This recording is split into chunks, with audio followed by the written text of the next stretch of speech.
Muchas personas vinculadas al mundo de los negocios suponen que las finanzas están reservadas para profesionales de alto desempeño entrenados con ese solo propósito.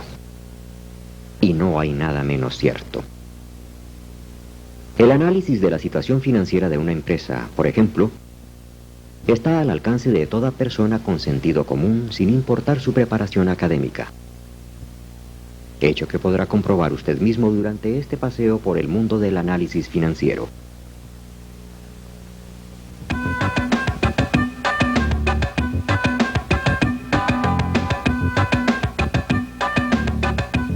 Innumerables empresas, como es el caso de la que enunciaremos enseguida, han tenido origen en una simple reunión de amigos.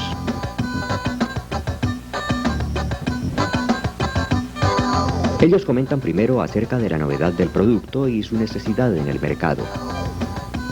Una aspiradora manual multiuso de gran potencia.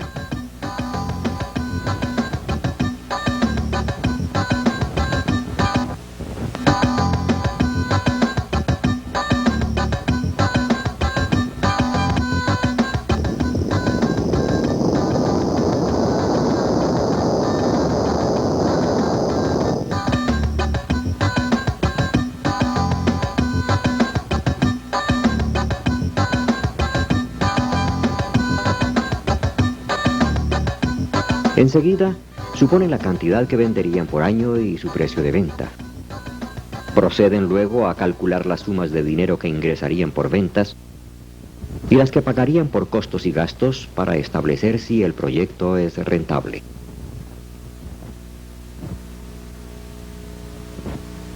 Para el primer año estiman una venta de 190 millones de pesos.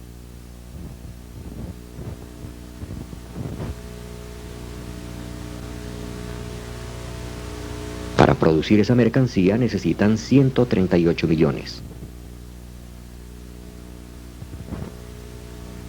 Para funcionarios de administración requieren 10 millones.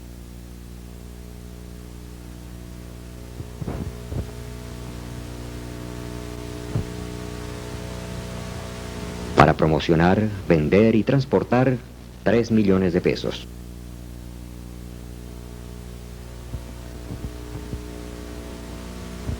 Sumando las cifras anteriores, da un total de costos y gastos de 151 millones. Las ventas, menos costos y gastos, resultan en una utilidad de operación de 39 millones de pesos. Suponen que obtendrán otros ingresos por 6 millones. Por tanto, recibirían una utilidad, antes de impuestos, de 45 millones de pesos.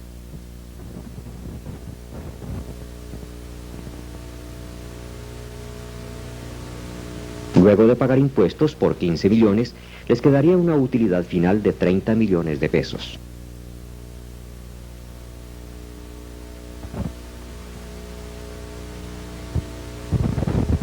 Con base en ese resultado, piensan que es un buen negocio y optan por llevarlo a cabo.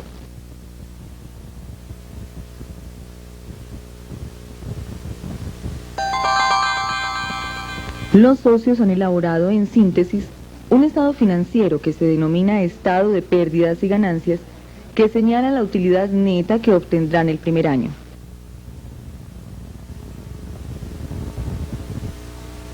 Los amigos deciden formalizar el negocio y poner en marcha la empresa. Para ello aportan 60 millones de pesos discriminados así. Juan David, 5 millones en efectivo y una bodega que aceptan recibir en 10 millones. Alberto, 10 millones y un vehículo avaluado en 5 millones. María José, Mauricio y Nicolás, 10 millones cada uno.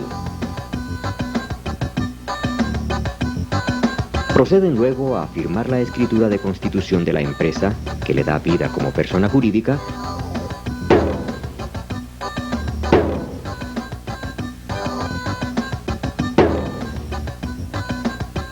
y que acuerdan denominar Uno y Otros Limitada. Abren una cuenta bancaria y en ella depositan el efectivo. Me contratan como contador para que inicie las formalidades contables y comerciales. Señores, quiero recordarles que la empresa, a partir de este momento, es un ente autónomo, distinto de ustedes. Asimismo, lo que aportaron para su constitución pertenece a ella y se debe clasificar como un activo de la misma.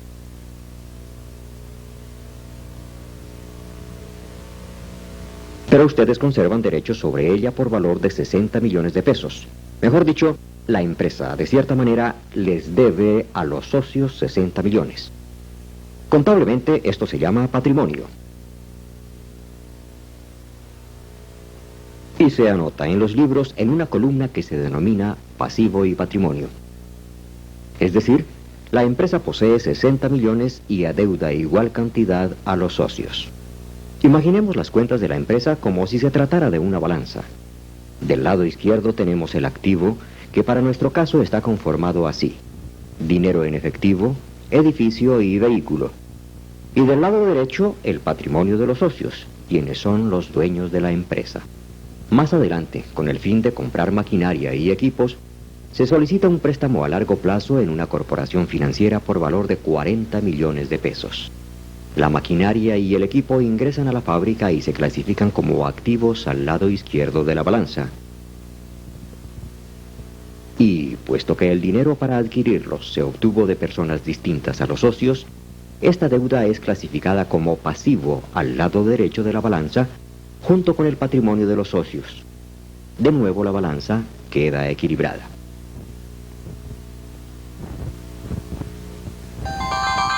Toda empresa, como persona jurídica independiente, debe registrar lo que adquiere y especificar de dónde provino el dinero para hacerlo. Lo que es propiedad de la empresa se denomina activo. Lo que recibe en préstamo se denomina pasivo y los aportes de los socios reciben la denominación de patrimonio.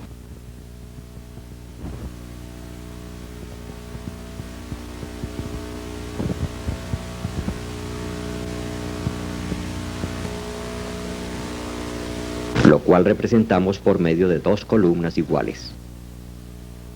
Este proceso de registrar y clasificar lo que tiene y adeuda, lo que ingresa y lo que egresa de la empresa, se denomina contabilidad. Y los informes que muestran de manera ordenada lo que tiene y lo que debe una empresa, así como el estado de su patrimonio, se denomina balance general. El balance general es como una fotografía instantánea del estado financiero de la empresa, el cual puede cambiar al momento siguiente.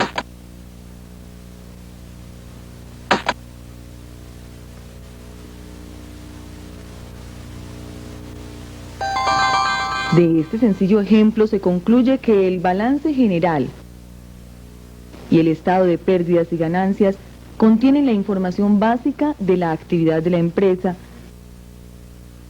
y por consiguiente se les considera como estados financieros básicos.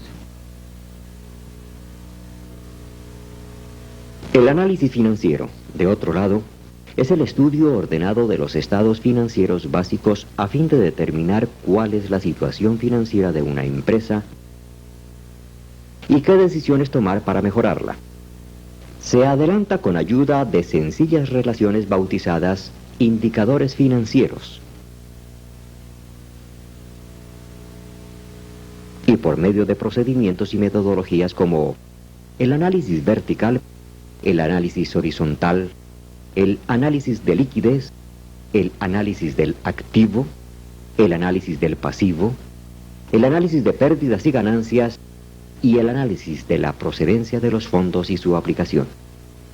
El análisis vertical permite establecer si la participación porcentual de cada renglón en el balance general es la correcta, así como la de cada punto del P&G respecto a las ventas.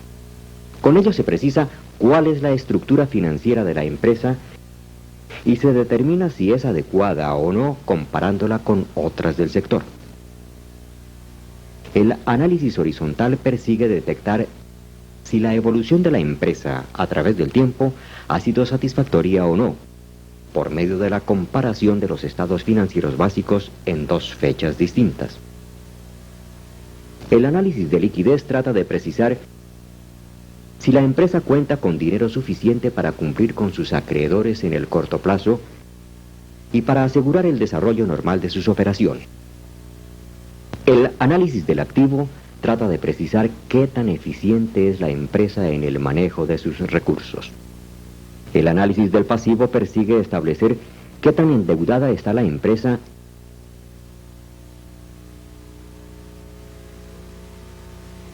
y cómo está distribuida la deuda a corto y a largo plazo. El análisis del P&G busca determinar qué tan rentable es la empresa. Los diferentes análisis se efectúan con base en indicadores financieros que resultan de comparaciones sencillas entre cuentas.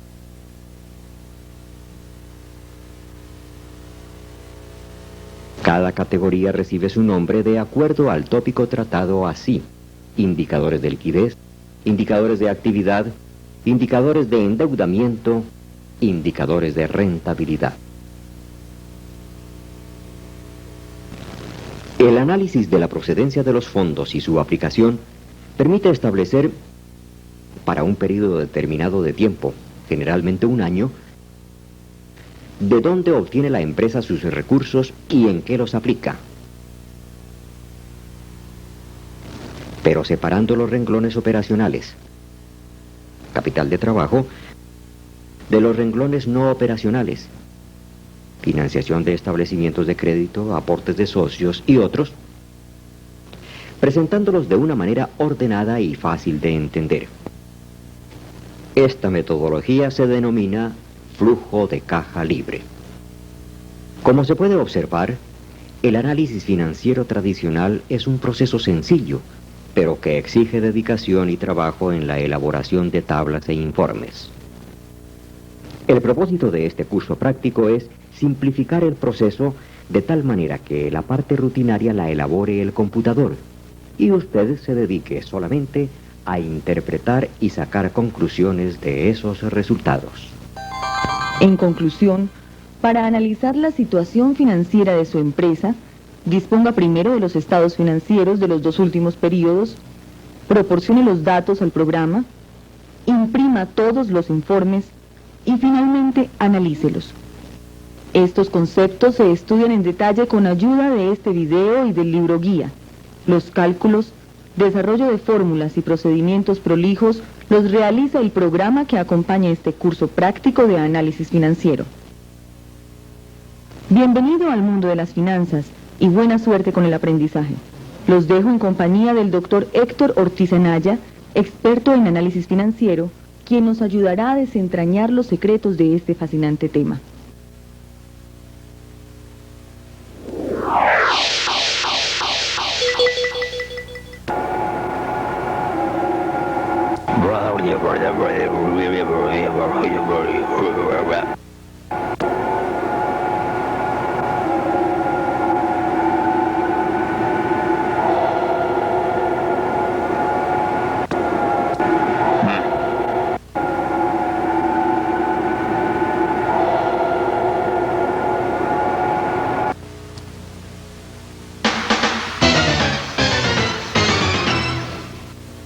En muchos casos, el exceso de información genera este tipo de problemas,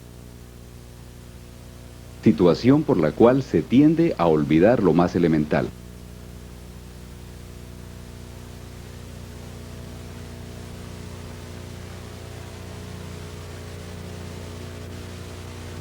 En el análisis financiero, lo fundamental es contar con la información que se compendia en los estados financieros básicos y complementarios.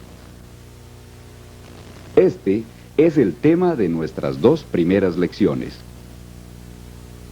Para efectos de análisis se consideran básicos al balance general y al estado de pérdidas y ganancias. El balance general se compone de 3 partes fundamentales: el activo, el pasivo y el patrimonio. El activo representa todo lo que posee la empresa, el pasivo la parte que pertenece a los acreedores y el patrimonio, la porción de la empresa que pertenece a los socios en una fecha determinada. Podemos decir que el balance general es como una fotografía instantánea de lo que tiene y debe una empresa en un momento dado. El estado de pérdidas y ganancias muestra el resultado de la actividad desarrollada durante un periodo de tiempo determinado, generalmente un año. Dicha actividad puede dividirse en operacional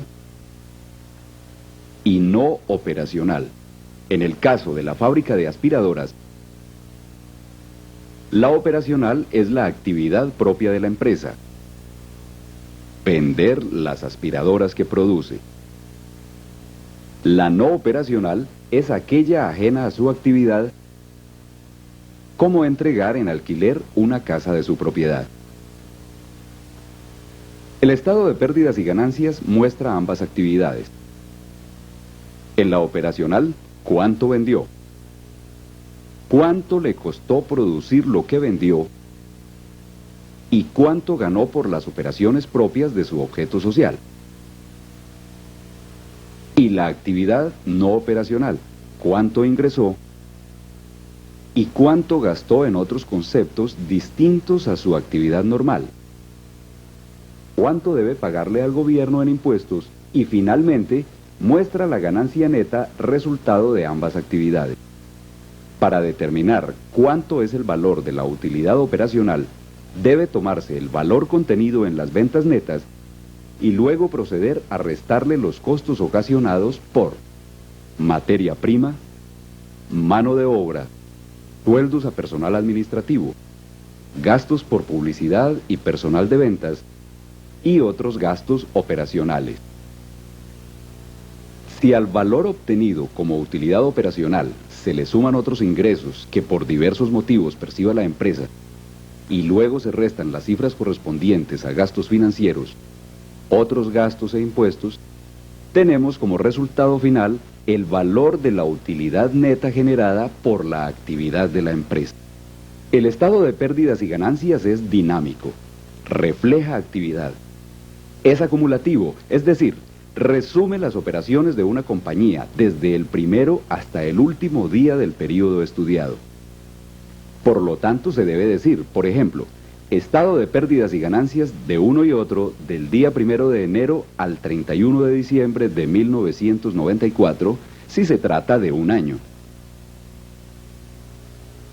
Los estados financieros complementarios podemos definirlos como los que se obtienen con base en los estados financieros básicos y sirven para estudiar determinados aspectos de la situación financiera presente o futura de la empresa. Para nuestro estudio consideraremos el flujo de caja libre y el presupuesto de caja. El flujo de caja libre es una herramienta financiera que permite establecer para un periodo determinado de tiempo, generalmente un año, de dónde obtiene la empresa sus recursos y en qué los aplica, pero separando claramente los renglones operacionales, capital de trabajo y activos fijos, y los renglones no operacionales, financiación de establecimientos de crédito, aportes de los socios y otros, presentándolos de una manera ordenada y fácil de entender.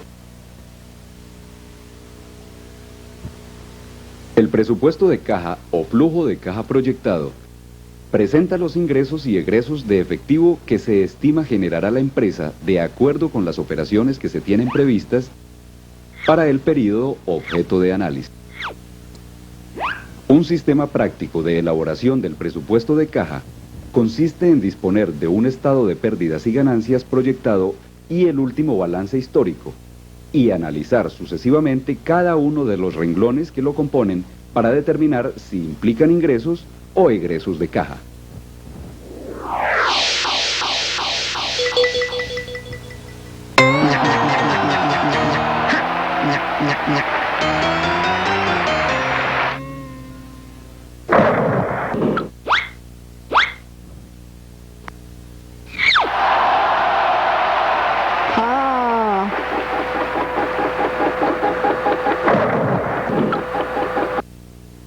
Para poder comparar el rendimiento entre dos deportistas es necesario que pertenezcan al mismo nivel.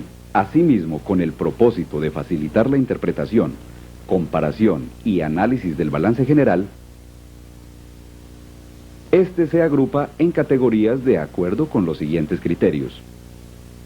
2 columnas, de un lado el activo y del otro el pasivo y patrimonio.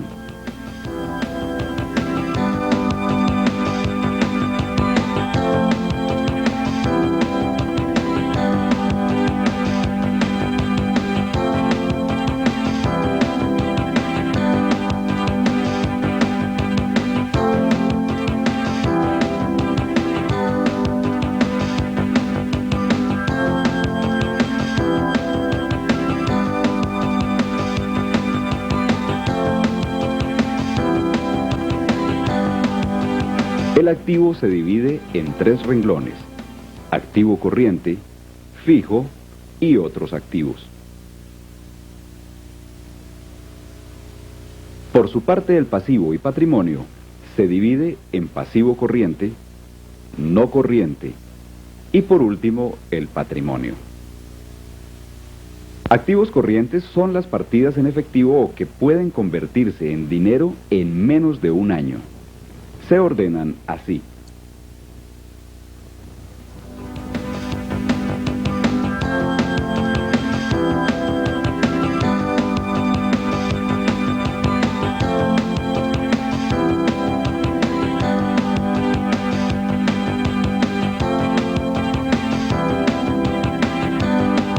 Por su parte, los activos fijos son los activos durables de propiedad de la empresa que no están destinados para la venta y que son utilizados en el desarrollo de las actividades de la misma. Se ordenan comenzando con los terrenos así.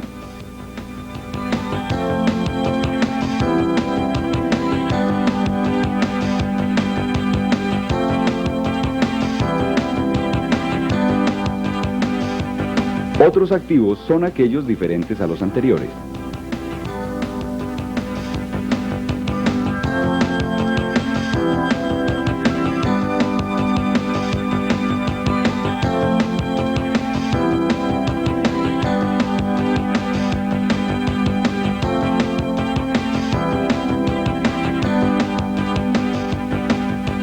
Pasivos corrientes son todas las obligaciones cuya cancelación se espera ocurra en un plazo inferior a un año.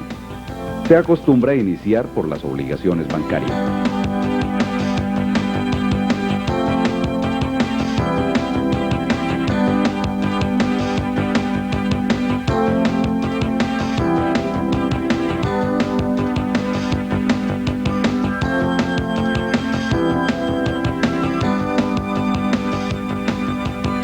Los pasivos no corrientes, también denominados pasivos a largo plazo, se caracterizan porque deben cancelarse en periodos superiores a un año.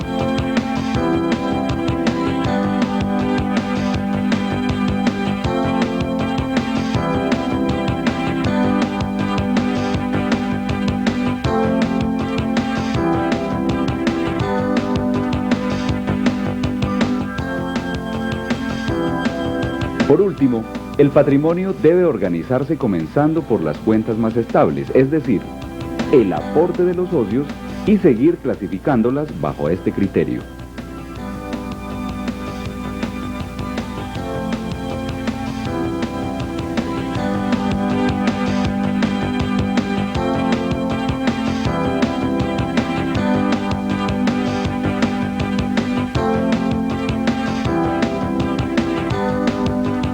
Recuerde siempre, cualquier balance debe estar ordenado en categorías para facilitar su interpretación, comparación y análisis.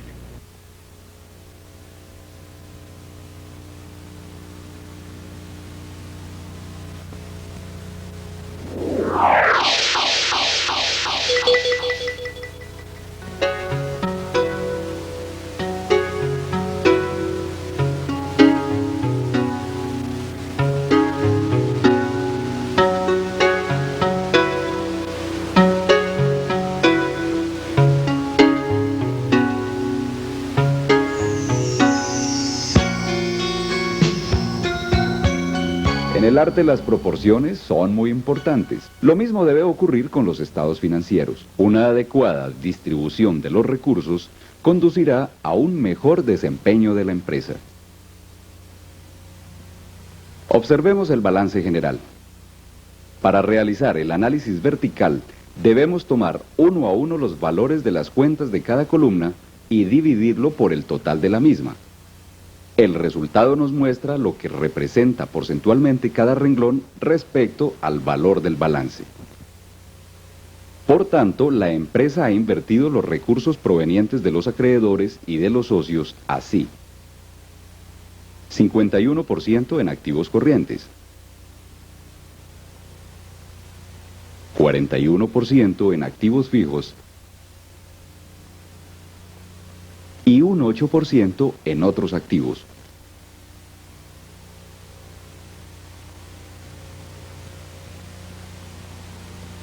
El aspecto más importante del análisis vertical es su interpretación, y esta debe centrarse sobre la participación de las distintas cuentas en la estructura general y su comparación frente a otras empresas del sector, a fin de precisar si los recursos se han aplicado en una correcta proporción. De este ejemplo, se deduce que la inversión está razonablemente distribuida entre activos fijos y activos corrientes. Pero el análisis vertical, además, hace posible destacar las diferencias entre dos tipos de empresa. Apreciémoslo entre una industrial y otra comercial con el análisis. Miremos el activo.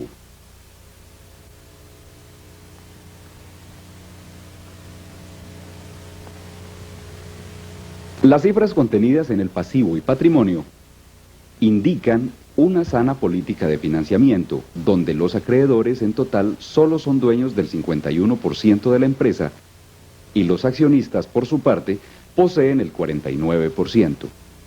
Además, se nota que la participación de los pasivos corrientes es relativamente baja, 25%, comparada con la participación que tenían los activos corrientes, 51%.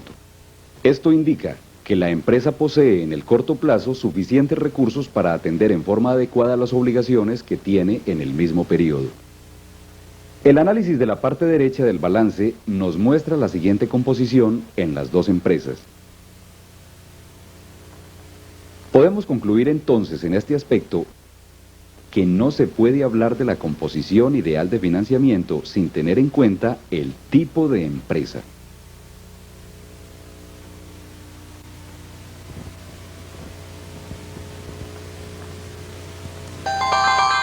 En conclusión, siga los siguientes pasos para adelantar el proceso de análisis vertical de su empresa. Obtenga la tabla para el análisis vertical con su programa de computador. Constate si las proporciones de sus renglones son las indicadas comparando sus resultados con otras empresas del sector.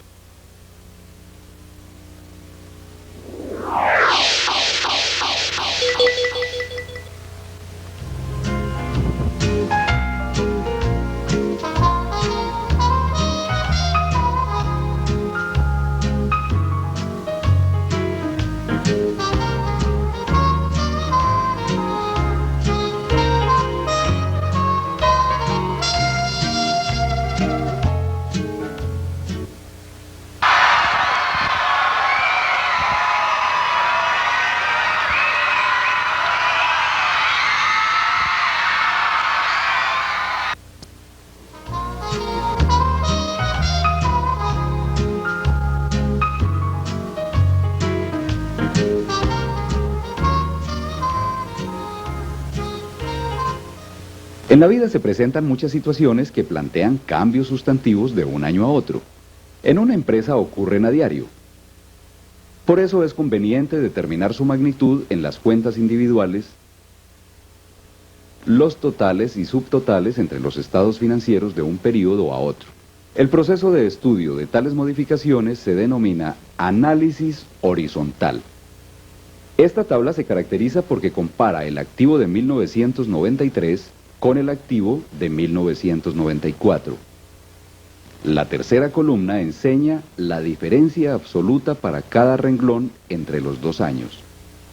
Y la cuarta presenta la diferencia en porcentaje entre las mismas. Se elaboró con base en los estados financieros básicos a fin de constatar cuál ha sido la evolución de la empresa durante ese periodo. Este tipo de análisis se denomina análisis horizontal. Para su interpretación, la atención se debe centrar en los cambios más significativos y para establecer cuáles son, es necesario tener en cuenta tanto las variaciones absolutas como las relativas. En ocasiones, examinar aisladamente una sola no nos dice nada o nos puede llevar a conclusiones dudosas. Veamos que en el ejemplo la variación de otros activos fue de 17% en términos relativos y la del activo fijo fue solo del 9%. A simple vista puede parecer que se le está dando mayor importancia al mantenimiento de otros activos que a la inversión en activos fijos. Sin embargo, los cambios en términos absolutos nos demuestran lo contrario. La variación absoluta del activo fijo fue de 14 millones de pesos y la de otros activos fue apenas de 5 millones de pesos. El análisis horizontal sirve para precisar la tendencia de cada uno de los renglones del balance o del estado de pérdidas y ganancias de un periodo a otro y con base en ello determinar si la evolución del negocio es satisfactoria.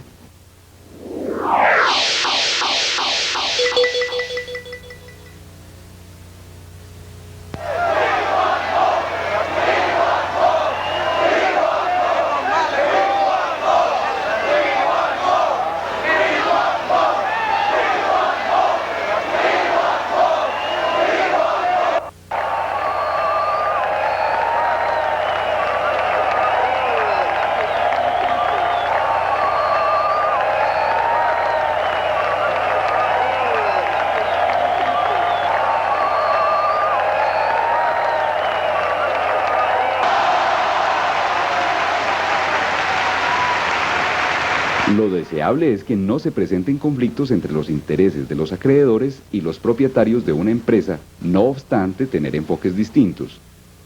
Mientras los acreedores se interesan más por la liquidez y el endeudamiento, los accionistas están pendientes por la eficiencia en el manejo de su dinero y en la generación de utilidades. Se aprecia entonces que son 4 los elementos básicos para tener en cuenta en el análisis de una empresa: liquidez, eficiencia o actividad, endeudamiento, rentabilidad. La forma de obtener conclusiones acerca de estos tópicos es relacionar unos renglones de los estados financieros con otros por medio de sencillas operaciones aritméticas de suma, resta, multiplicación o división. Los resultados se denominan razones o indicadores financieros. Estos se clasifican de acuerdo con el tema al cual se refieran así: indicadores de liquidez,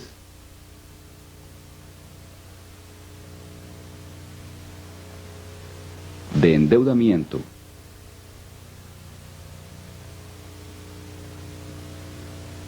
de actividad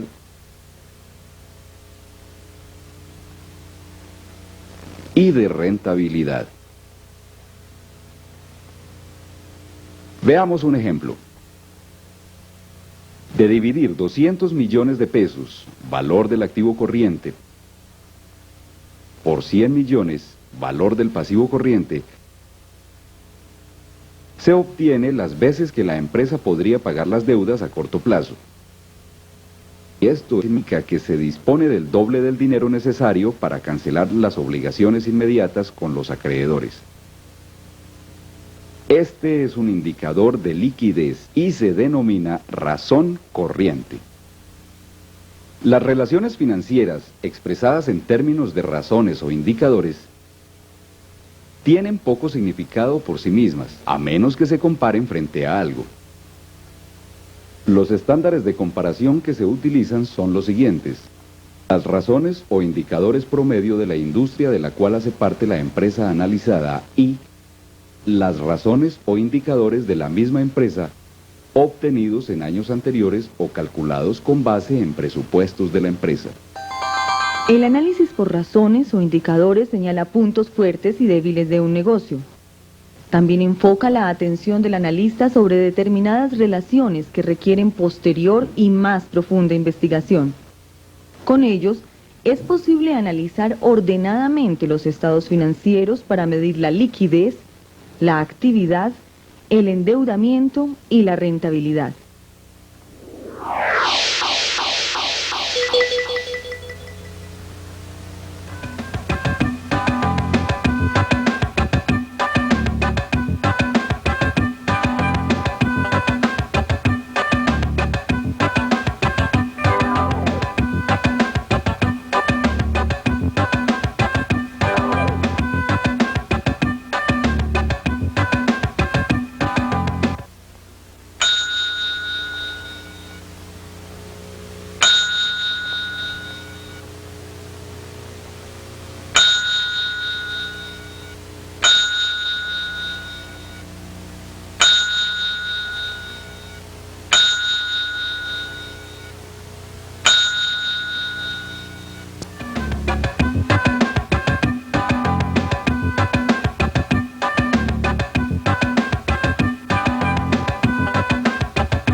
Todos podemos imaginar cuál fue el razonamiento de esta chica para tomar su determinación. La disponibilidad de dinero en efectivo es algo atractivo para todos. Como ella, algunos empresarios poseen gran habilidad para resolver los problemas de liquidez, y esto es fundamental en los negocios. Se hace necesario, primero, determinar el estado de liquidez de la empresa para definir luego cuáles decisiones se deben tomar. Lo primero se logra mediante los indicadores de liquidez. Para calcular los indicadores de liquidez se utilizan cuentas de los activos corrientes y los pasivos corrientes.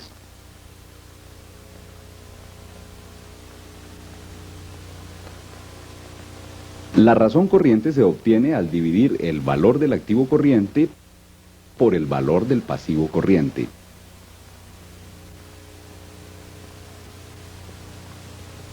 El resultado nos indica las veces que puede pagar la empresa a sus acreedores en el corto plazo con el dinero disponible en ese momento. El resultado comienza a ser bueno a partir de 1.0. Y se puede decir que este indicador entre más alto se considera mejor, pero teniendo también un tope superior, porque no siempre será conveniente tener muchas existencias de inventarios ni una caja elevada pero improductiva. Además, deben tenerse en cuenta la calidad física y financiera de la cartera y los inventarios. Para hallar el capital neto de trabajo, se toma el valor de los activos corrientes que se consideran como el capital para trabajar o capital bruto de trabajo, y se le resta el valor de los pasivos corrientes. El resultado significa que la empresa cuenta con un excedente de activos corrientes de 102 millones de pesos, financiado con recursos de largo plazo.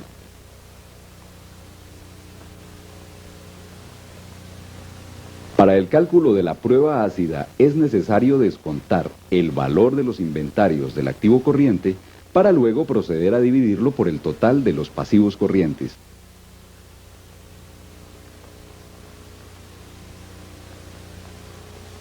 Se trata de someter a la empresa a una prueba más exigente. Verificar si puede cancelar sus obligaciones a corto plazo sin depender de la venta de sus inventarios. Dicho de otra manera, establecer si con el efectivo en caja, inversiones temporales y cuentas por cobrar y algún otro activo de fácil liquidación, sin ventas, puede cumplir con sus acreedores a corto plazo.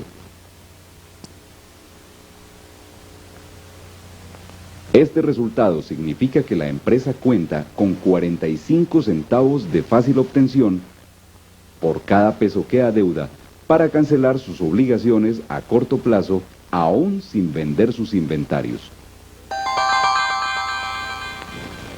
Los indicadores de liquidez sirven para establecer si la empresa con el producto normal de sus operaciones y mediante el efectivo disponible, el cobro de la cartera y la conversión y realización de los inventarios, puede atender oportunamente sus obligaciones a corto plazo.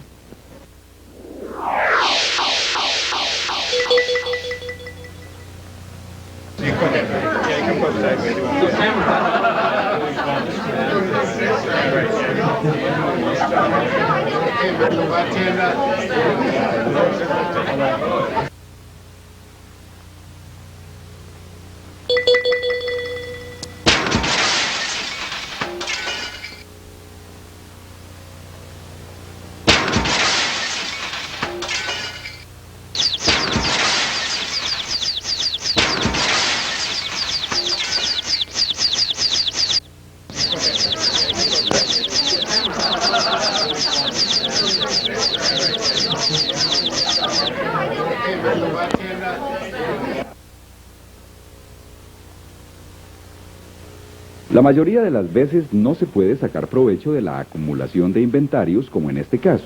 En la empresa es fundamental manejar con eficacia los distintos renglones del activo. Los indicadores de actividad hacen posible determinar la forma como la empresa maneja la cartera. Los inventarios y los activos totales se miden por el número de rotaciones que realice cada cuenta durante el año. Para calcularlo se hace necesario contar con los balances generales de 2 años consecutivos y el último estado de pérdidas y ganancias. Se toman los datos contenidos en los renglones cuentas por cobrar e inventarios de los activos corrientes en los balances generales y los de ventas netas y costo de ventas en el PIG. Y se combinan así: cuentas por cobrar y ventas netas por un lado, e inventarios y costos de ventas por el otro. En nuestro ejemplo,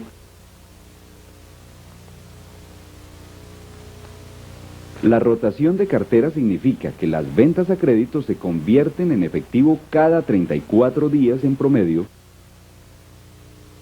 es decir, que cumplen cerca de 11 rotaciones en el año.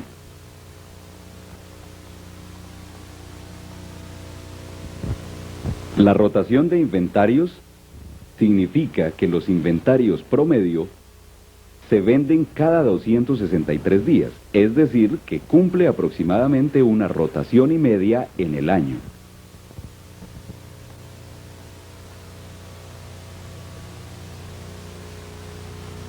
Como es obvio, mientras más veces roten la cartera y el inventario en el año, mejor. La rotación de activos totales expresa la proporción que cada peso invertido en el negocio genera en ventas. O, dicho de otra forma, la cantidad de veces que rotan los activos en el año. Lo ideal es que cualquier empresa venda más de una vez el valor de sus activos. Es decir, que la rotación sea siquiera igual a 1. Los indicadores de actividad, llamados también indicadores de rotación, tratan de medir la eficiencia con la cual una empresa recupera sus activos, especialmente operacionales. O sea, cada cuánto recupera lo que presta, cada cuánto recupera lo que compra en inventarios y cada cuánto vende el equivalente a lo invertido en activos. Lo anterior surge de un principio elemental según el cual no conviene mantener activos improductivos o innecesarios.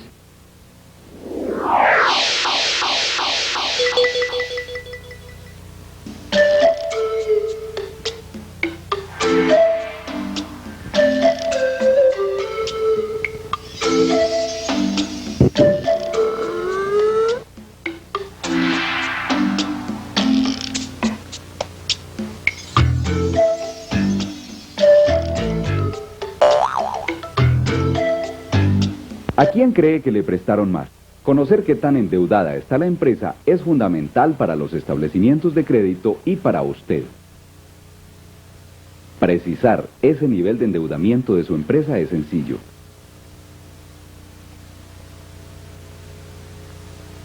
Basta con tomar las deudas de la empresa representadas por el total del pasivo y dividirlo por el total de lo que posee. Es decir, en nuestro ejemplo, se toma 200 millones de pesos del total de pasivos y se divide por 390 millones de pesos, que es el total de activos. El resultado se interpreta así: el 51% de la empresa es de los acreedores, bancos, proveedores, empleados, etc. Y el 49% de los accionistas.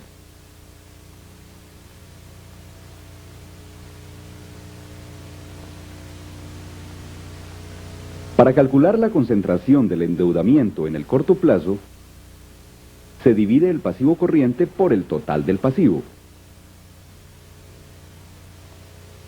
Es importante tener en cuenta que las empresas manufactureras o industriales presentan, por lo general, una distribución equilibrada entre los pasivos corrientes y los de largo plazo, dado que su inversión también está equitativamente distribuida entre el activo corriente y no corriente. Por su parte, las empresas comerciales tienden a concentrar buena parte de su deuda en el corto plazo, debido a que su inversión suele estar concentrada en activos corrientes, especialmente mercancías.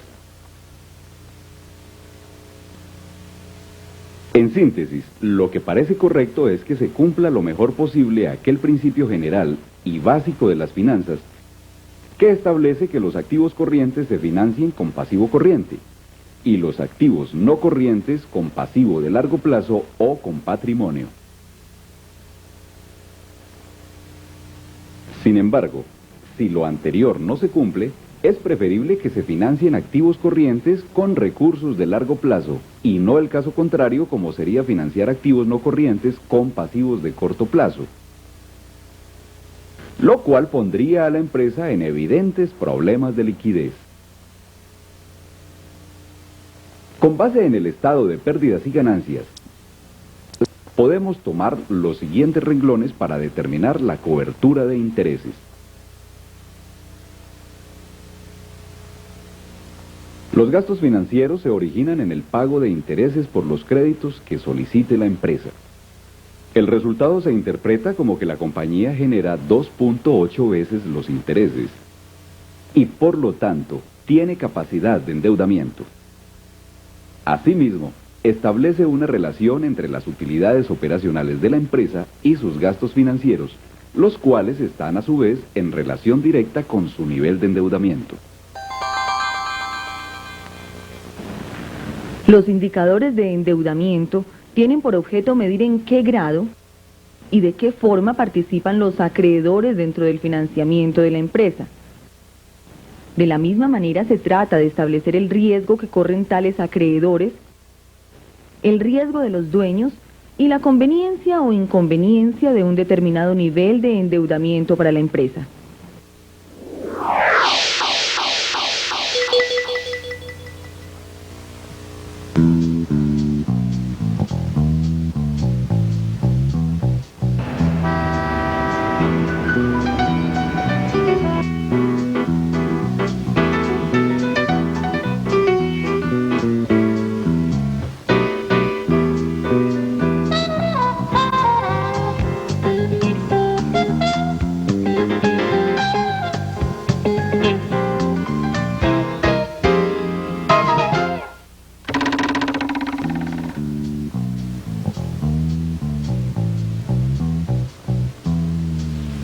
La adecuada administración de una empresa se puede medir por la rentabilidad y el control efectivo que se tenga sobre los costos y gastos.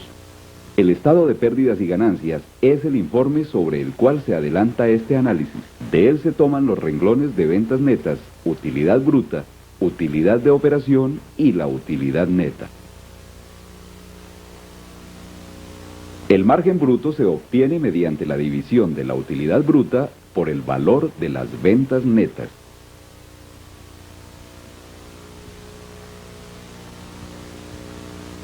El margen de la operación es lo que realmente produce la empresa como resultado de su desempeño. Este indicador se obtiene al dividir la utilidad de operación por las ventas netas. Para obtener el margen neto, basta dividir la cifra de utilidad neta por la cifra de ventas netas.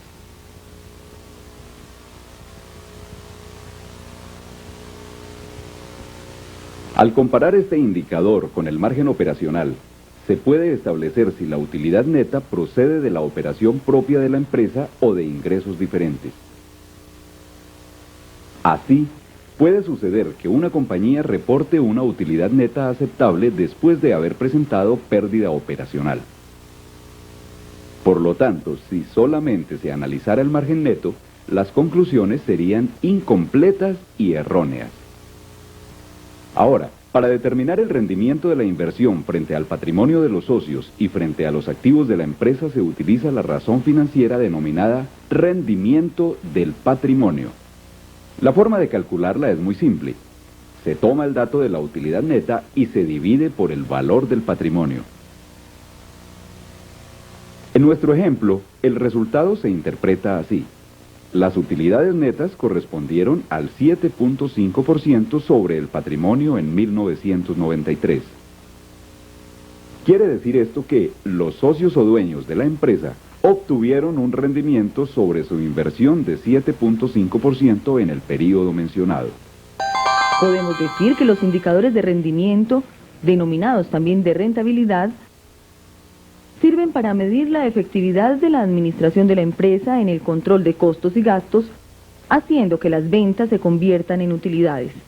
Desde el punto de vista del inversionista, también sirven para analizar la manera como se produce la recuperación de la inversión en la empresa, rentabilidad del patrimonio y rentabilidad del activo total.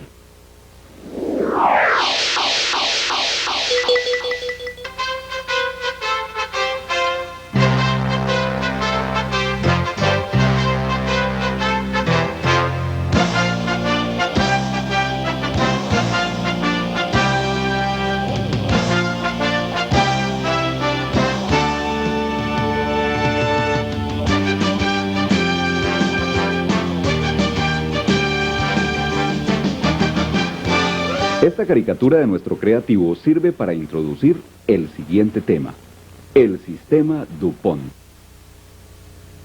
Consiste en una combinación de dos indicadores que permite determinar si la utilidad originada por una empresa proviene del volumen de ventas o del margen de utilidad que derivan de las mismas.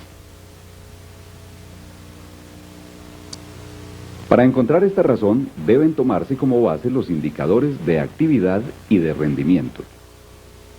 Como podrá estudiarlo en su libro guía, la integración de estos dos indicadores se denomina rendimiento del activo total. Comparemos los datos de dos empresas, una industrial y una comercial.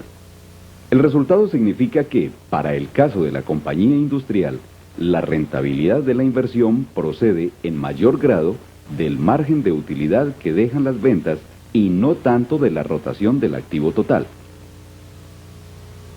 En otros términos, la empresa no gana porque venda mucho, sino porque las ventas le dejan un margen apreciable de utilidad. Mientras que en la empresa comercial el margen es menor, pero el volumen de ventas es mucho mayor. Con base en los anteriores ejemplos, se pueden hacer las siguientes observaciones.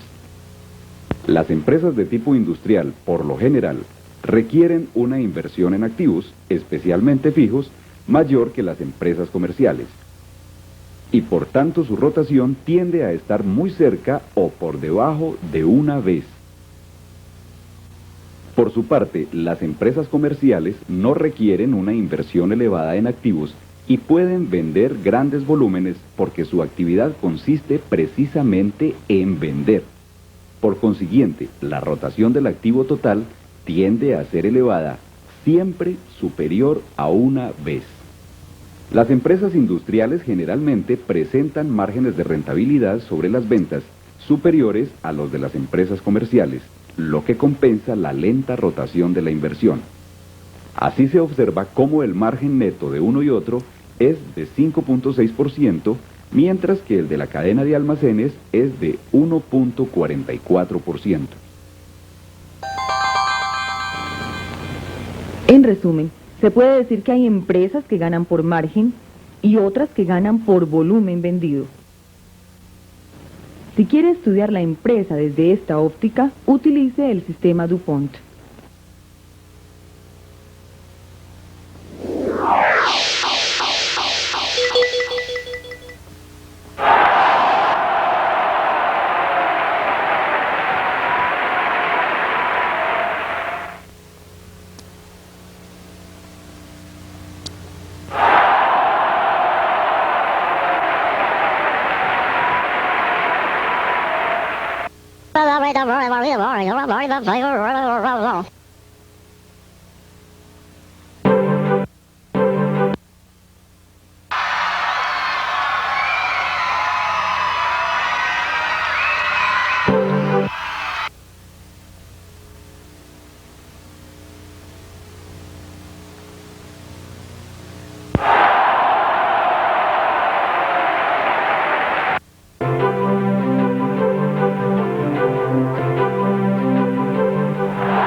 Los pronósticos de efectivo no siempre resultan con la exactitud que se planifican, pero son fundamentales para la administración financiera.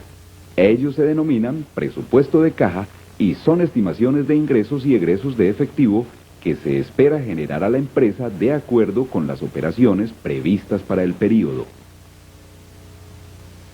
Un proceso sencillo para elaborar el presupuesto de caja consiste en disponer primero, de la información financiera histórica que proporciona las bases para elaborar las proyecciones. Así se podrá predecir el comportamiento de los diferentes renglones en el futuro. Segundo, elaborar el presupuesto de costo de producción que comprende básicamente el presupuesto de ventas, el de producción, el de consumo de materias primas, el presupuesto de compra de materias primas, el de mano de obra, de costos indirectos de fabricación, el presupuesto de gastos de administración y ventas y el plan de inversión fija y financiación. Una vez elaborados los anteriores presupuestos y con base en su análisis, se procede, tercero, a elaborar el estado de pérdidas y ganancias proyectado. Se analiza cada uno de los renglones para determinar si implican ingresos o egresos de caja. Cuarto, se toma el último balance histórico o, en su defecto, el balance de iniciación, junto con el plan de inversiones y financiación, y se observa qué renglones de los existentes u otros nuevos podrán generar entradas o salidas de caja. Se elabora el presupuesto de caja propiamente dicho. Se obtiene mediante la consignación de los resultados del proceso anterior en una tabla. En conclusión, podemos decir que el presupuesto de caja es un documento que proporciona información acerca de lo que ocurrirá con el efectivo, tomando como base las operaciones previstas para una empresa, en general en un periodo de un año.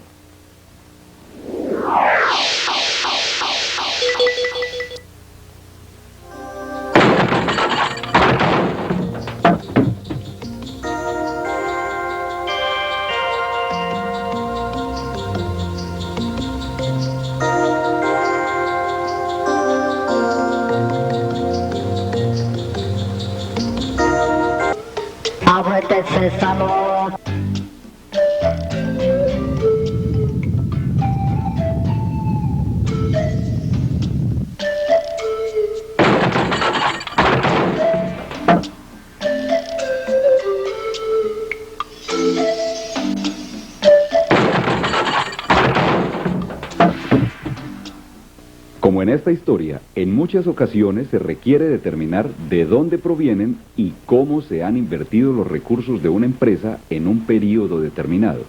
Para ello se usa el estado financiero auxiliar llamado flujo de fondos. Con su ayuda se puede conocer de dónde obtuvo una empresa recursos financieros y qué destinación se dio a tales rubros. Para la preparación del flujo de fondos se requiere disponer del balance general cortado el último día del período que se quiere analizar. El balance general cortado el último día del período inmediatamente anterior y el estado de pérdidas y ganancias completo correspondiente al período que se quiere estudiar. Para ilustrar el procedimiento, imaginemos los diferentes componentes de una empresa como si fueran recipientes conectados entre sí. A la caja, por ejemplo, puede, en determinado momento, fluir efectivo por concepto de utilidades generadas en ventas, o por aumento de patrimonio, o por créditos otorgados, los cuales a su vez aumentan los pasivos de la empresa, o por dinero proveniente de la venta de mercancías o activos fijos, proceso que disminuye los activos de la compañía. Permite asimismo determinar en qué fueron invertidos esos mismos recursos. Por ejemplo, en compra de materias primas o maquinaria y equipo, lo cual aumenta el activo.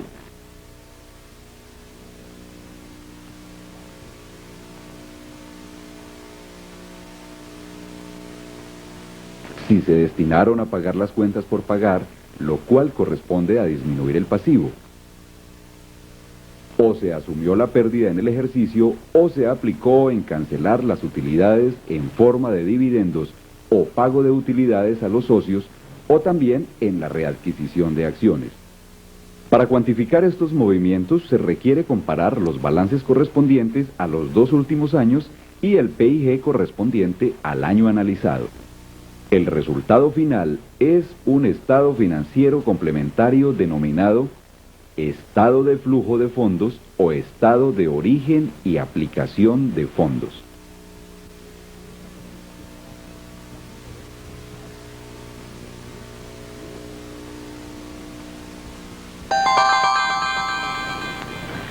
Para tener claro qué es una fuente de fondos, se debe entender que fuente significa generar o liberar efectivo.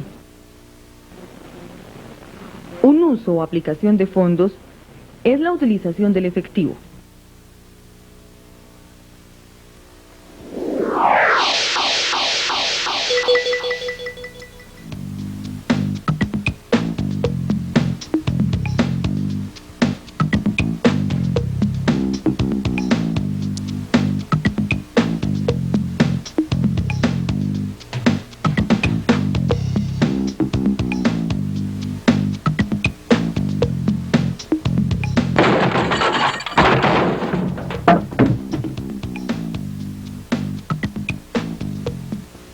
En finanzas, para evitar sorpresas desagradables, es necesario conocer el origen de los recursos y la forma como se están aplicando.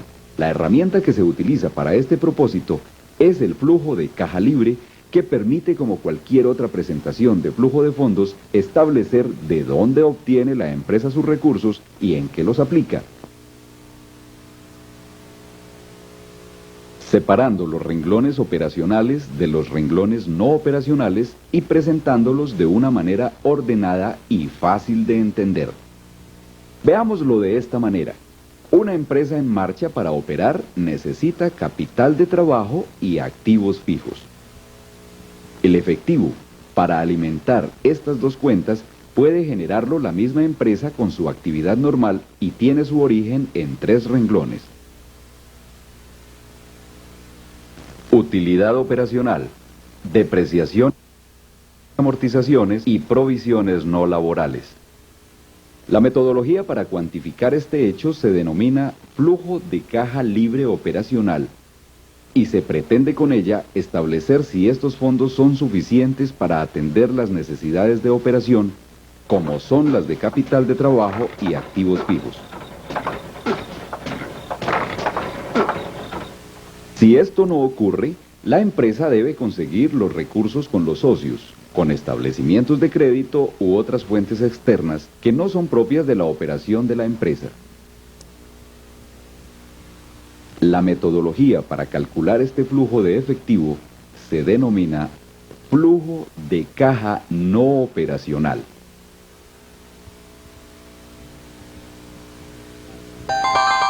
Lo anterior significa que si el flujo de caja no operacional es positivo, es porque la operación de la empresa requirió recursos que fueron provistos por la parte no operacional.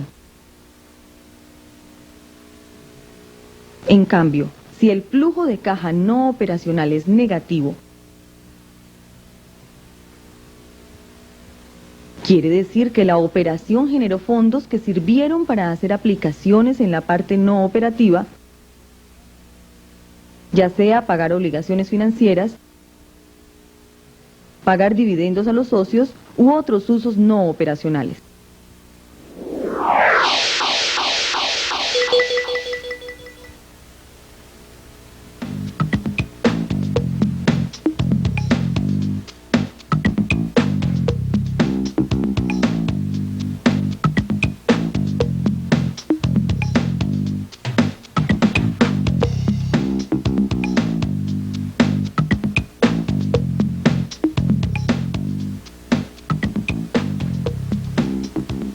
Aunque nuestra historia parezca un poco exagerada, muchos países del mundo han conocido situaciones como esta. Expliquemos el término inflación con un ejemplo. La inflación es una tendencia al aumento constante en el nivel general de precios o, lo que es igual, una tendencia hacia la disminución en el poder adquisitivo de la moneda. Por esto, para comprar una vivienda, por ejemplo, cada día se requiere más dinero. En una economía inflacionaria, los estados financieros presentados en moneda corriente no reflejan la realidad de la situación financiera de la empresa, porque la inflación distorsiona algunas de las partidas y en consecuencia su estructura general. Este hecho plantea partidas expresadas en unidades de diferente poder adquisitivo en los estados financieros.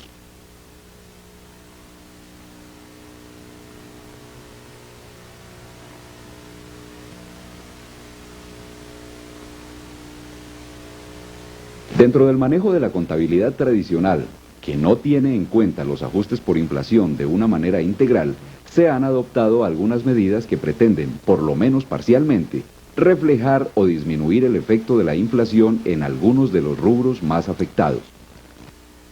Entre dichas medidas, a manera de ejemplo, se destacan las siguientes. Valorizaciones y depreciación acelerada. En conclusión, la inflación es un aspecto que debe tenerse en cuenta en los estados financieros porque ella afecta de manera determinante la situación de la empresa.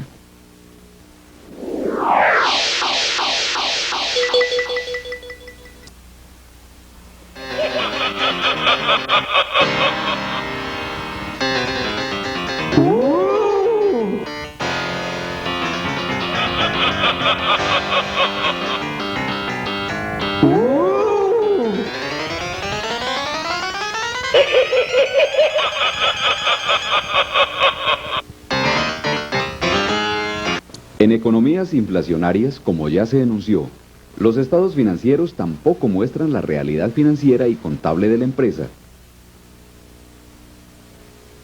porque la moneda corriente pierde valor frente a los bienes, servicios y divisas extranjeras. De ahí la necesidad de presentarlos expresados en la moneda corriente de cada país, de tal forma que refleje al máximo la realidad de la empresa. Como es por todos conocido, en los estados financieros existen rubros denominados monetarios, moneda corriente, y no monetarios como los activos fijos, los inventarios y las obligaciones en dinero extranjero.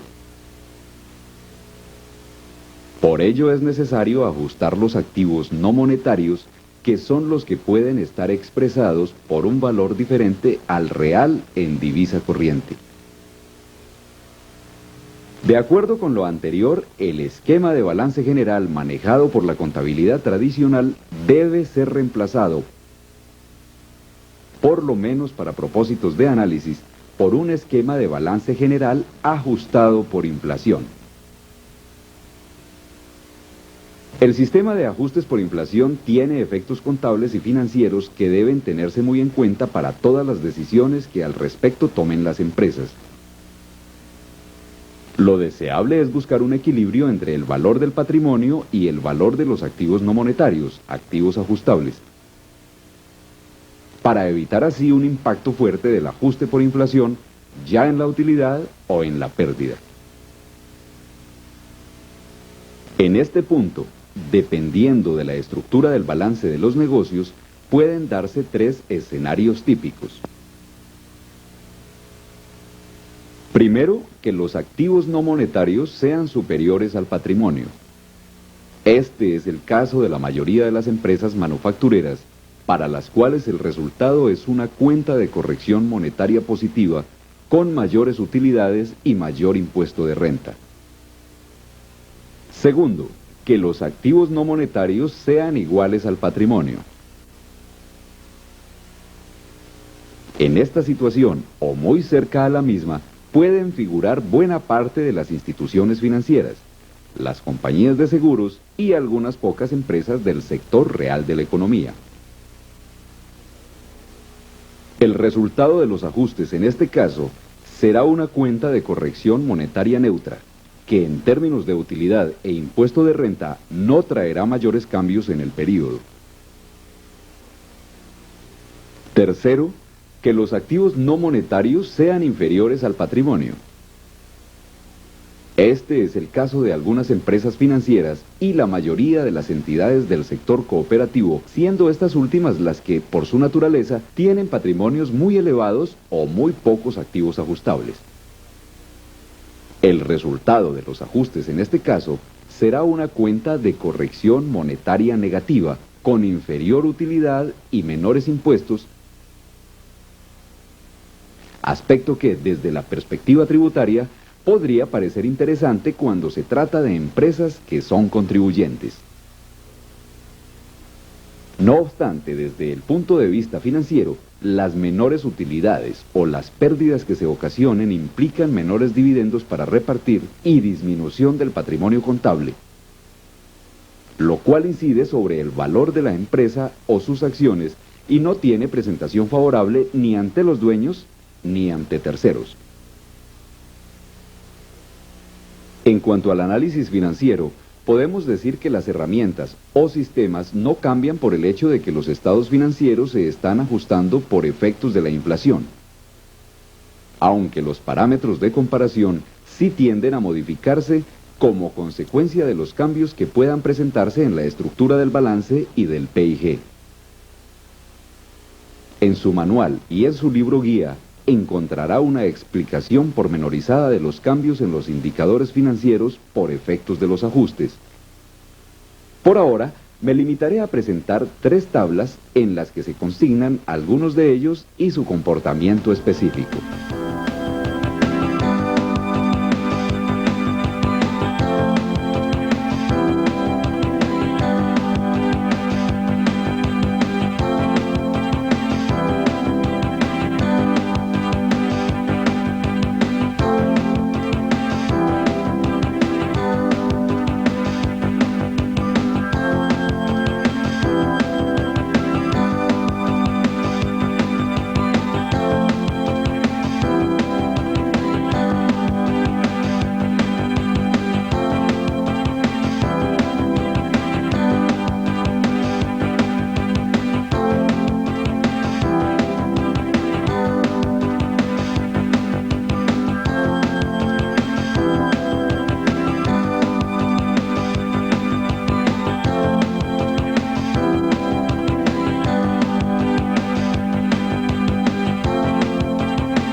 La ventaja evidente del flujo o presupuesto de caja es que éste elimina el efecto de los ajustes por cuanto se limita a relacionar, para un periodo determinado de tiempo, los movimientos reales de efectivo, con lo cual se podrá tener una mejor idea de la probable situación de una empresa en el futuro, especialmente cuando se trata de emprender nuevos proyectos, acometer ensanches, ampliaciones o simplemente de crear un nuevo negocio.